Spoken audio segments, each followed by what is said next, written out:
Hey YouTubers, Glenda here. We're talking about idolatry tonight and the coming judgment on America. In January 2008, during my time of worship, I saw a vision in the spirit of a giant black, looked like a blanket that was descending on the earth. And the phrase that came up in my spirit when I saw it was gross darkness. I wasn't sure what I was seeing, what it meant, but it just sent chills up my spine. I knew it was not something good. And it was just descending, slowly just falling through the sky towards the earth. And I prayed about it later, and the Lord did confirm it was gross darkness. And so I looked to see what that meant in the Word. And I found Isaiah chapter 60, verse 2. For behold, the darkness, which in the Strong's, that Hebrew word means death, misery, destruction, sorrow, wickedness, ignorance, and obscurity, shall cover the earth, and gross darkness, which in the Strong's, the Hebrew says it was probably derived from another word meaning to drop down. And it means dark or darkness, gross darkness, thick darkness. Shall cover the earth, and gross darkness the people. But the Lord shall arise upon thee, and his glory shall be seen upon thee. And what I felt like that meant in that vision was that while the gross darkness is going to fall on the wicked, God's glory is actually going to shine brighter and brighter on his people, on his children. So, that being said, in April 2009, the Lord spoke to me, and he told me, he said, the days are quickly approaching when gross darkness shall cover the earth, and men's hearts shall be darkened. He said that America is no longer under his blessing. America is under God's judgment. And that's a very, very fearful thing. He said that the majority of America had chosen not to know him. And he said to cry out for those that you love that are unsaved, because in that time he's the only one who can save them.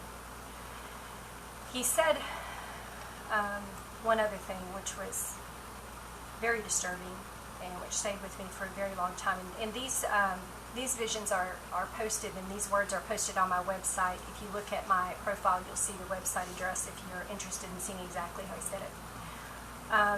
One thing that he said was that he was going to strike America with fire, with famine, and with disease. So, we need to be very, very sure that our hearts are right with God and our lives are right with God. Because if the nuclear strikes on America that multiple people across the nation and in other countries have seen in visions and in dreams occur, you could be going really fast, and you won't have time to get right before you leave.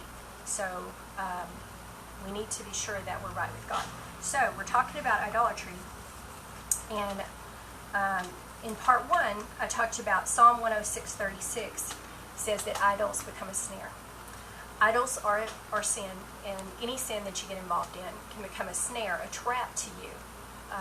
There's that saying that sin will always keep you longer than you meant to stay, and make you cost you more than you meant to pay, and that's so true.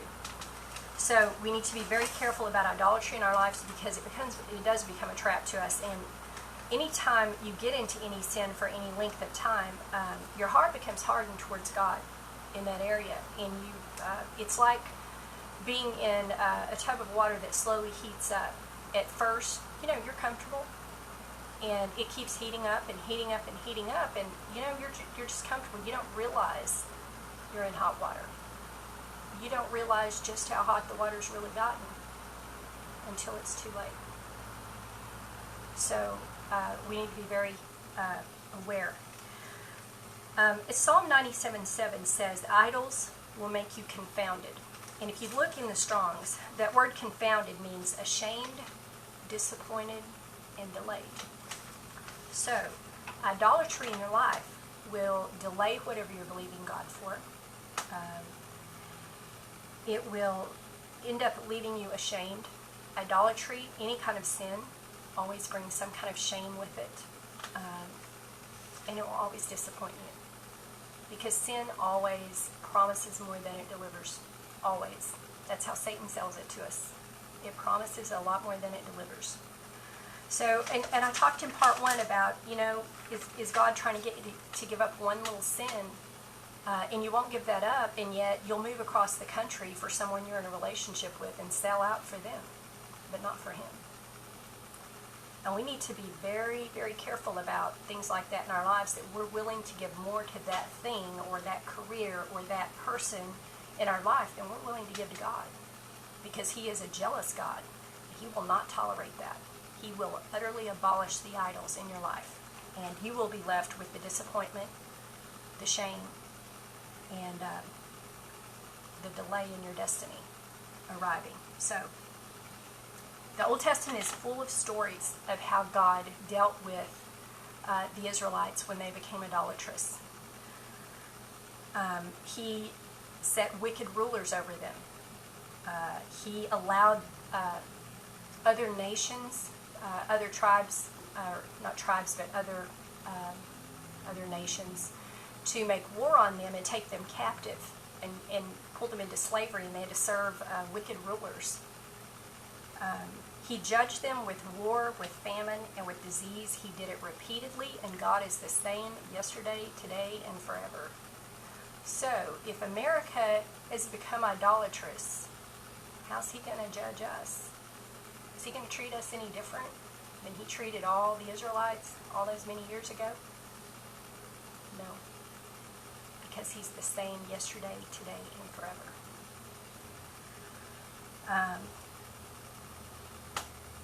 God's judgment is coming to America. Make no mistake about that.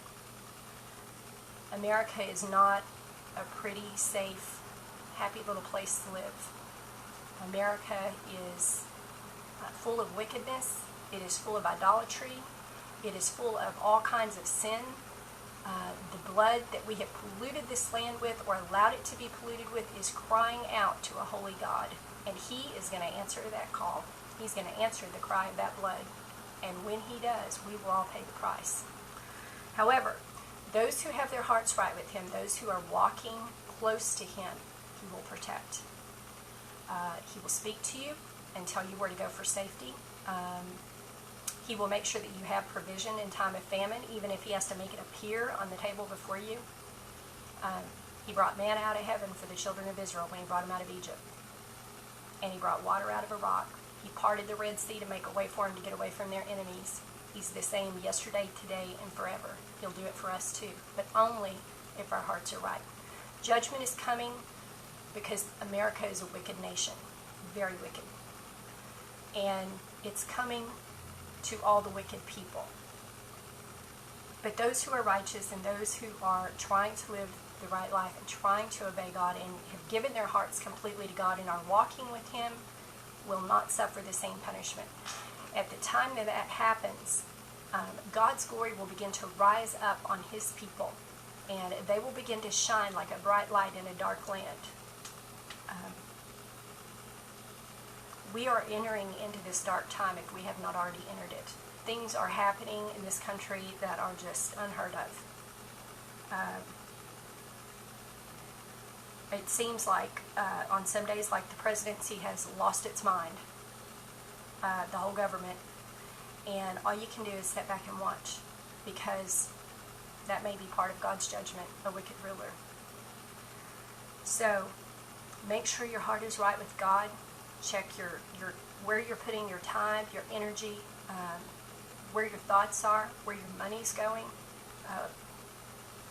Make sure your heart is right with God, because if you wait until the calamities start, it is going to be too late, because you're going to panic and you're not going to have time to get right. The time to get right is now, so that you can be protected during that, because that's your only hope. Anyone else who's having visions or dreams about nuclear attacks, feel free, leave a comment, send me an email, message me, whatever. I'd love to hear about them, because I know there's a lot of people having them that I haven't talked to yet. So thanks for watching, and I just want to remind you that God loves you more than anything, and God bless you.